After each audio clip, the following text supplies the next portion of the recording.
শুক্রবারের দুপুরে আমার সকল বন্ধুদেরকে অনেক অনেক ভালোবাসা জানাচ্ছি। স্নান টান সব হয়ে গেছে ঠাকুরের পায়ে ফুল দিয়ে। আর আজকে ভিডিওটা অনেকটা দেরি করেই শুরু করছি। তো চলো দুপুরে কি রান্না বান্না করেছি তোমাদেরকে দেখাবো। আর সবাইকে শুভ দুপুর। তো আমার কাজটাও প্রায় নিয়ে এসেছি, নতুন কাজ। এই কাজটা না একটু অন্যরকম, তোমাদেরকে একটু দেখাই। এই দেখো, এগুলো তোমরা এখন অনলাইনে দেখতে পাবে, বেশ কুর্তি টুর্তিতে বেশ লাগানো থাকে। এটা কিন্তু অরিজিনাল কড়ি নয়, প্লাস্টিকের কড়ি।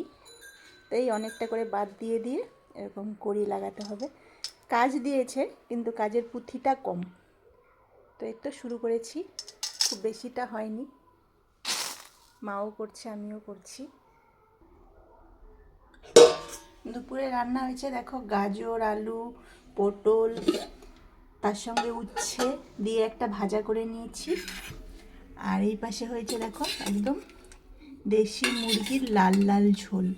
তো আজকেই লাস্ট মাংস খাওয়া হবে চৈত্র মাসের শেষে। কেন বৈশাখ মাস পুরো বাবা মাংস খায় না। বাবা যেহেতু খায় না, আমাদেরও খাওয়া হয় না সেরকম। আজকে মাংসর কালারটা কিন্তু দারুণ হয়েছে। আর দেশি মুরগির না আমাদের এখানে প্রচুর চর্বি হয়, তাই একটু তেলটা বেশি বেরোয়।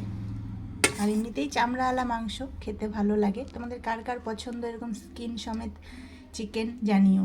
তো একদম লাল লাল ঝোল হয়েছে, আর এই ভাজা হয়েছে, আর গরম গরম ভাত। আজকে বেশি কিছু করিনি, একটু স্যালাড কাটবো। তো এটাই আমার দুপুরের মেনু। চিকেনের কালারটা কেমন লাগছে জানিও কমেন্টসে সবাই। আজকে ওয়েদারটা এত সুন্দর বলার মতন নয়, একদম ঝলমলে রোদ। কালকে যে বৃষ্টি হয়েছে তার কোনো ভাবিনি, এত সুন্দর রোদ উঠেছে। দেখো একদম নীল আকাশ, ঝলমলে রোদ। তো স্নান হয়ে গেল, এবার খাওয়া দাওয়া করব।